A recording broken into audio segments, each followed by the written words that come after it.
মোক বহুতে কমেন্ট কৰে জায়েদ তুমি ফটো কৰ পৰা পোষ্ট কৰা, তুমি ৰিলছ কৰ পৰা পোষ্ট কৰা, তুমি ষ্টৰি কৰ পৰা লগোৱা, তোমাৰ ইমান ভিউজ আহে। তো মই আপোনালোকক সঠিক নিয়মটো মানে কৈ আছোঁ। আপুনি মই যেনেকুৱা কৰি ক'ম আপুনি চেম তেনেকুৱা প্ৰচেছবিলাক ফ'ল' কৰিব, আপোনাৰো ভাল গ্ৰ' হ'ব, চেনেলটোও গ্ৰ' হ'ব। আৰু কেনেকুৱা কৰি ফটো পোষ্ট কৰিব লাগে সেইটোও জনাম, কেনেকুৱা কৰি ৰিলছ দিব লাগে আৰু ক'ৰ পৰা দিব লাগে সঠিক। মানে আমিতো এনেই ডাইৰেক্ট কি কৰোঁ, ফেচবুক খোলোঁ বাছ এৰি দিওঁ, এনেকুৱা নহয়।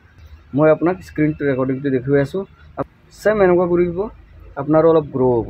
ঠিক আছে, তো ভিডিঅ'টো আৰু দেৰি নকৰোঁ, আপোনাক মই দেখুৱাই আছোঁ, আপুনি চেম এনেকুৱা কৰিব।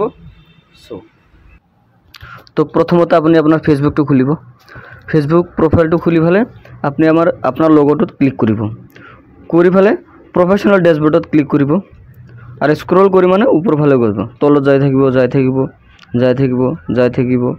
টুলছ বুলি যে আছে, টুলছত ক্লিক কৰিব, ক্লিক কৰিলে এতিয়া চেম এনেকুৱা ওপৰত আৰু যাই থাকিব যাই থাকিব যাই থাকিব, এনেকুৱা যাই থাকিব যাই থাকিব যাই থাকিব।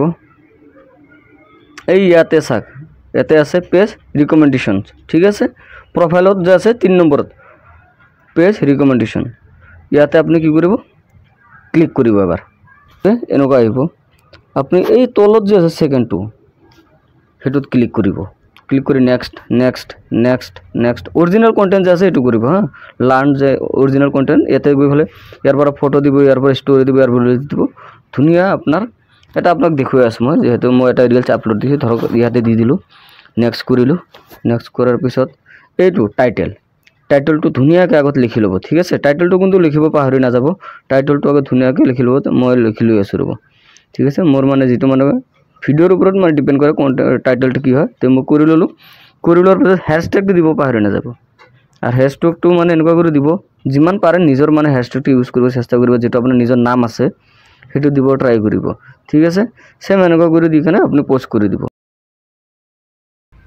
তো আৰু আপোনাৰ কেনেকুৱা ভিডিঅ' লাগে মোক আৰু কমেণ্ট কৰি আপোনালোকক মানে ইজিলি মানে বুজাব চেষ্টা কৰিম, মানে যিমান ইজিলি পাৰোঁ মানে বুজাই দিব চেষ্টা কৰিম। ঠিক আছে।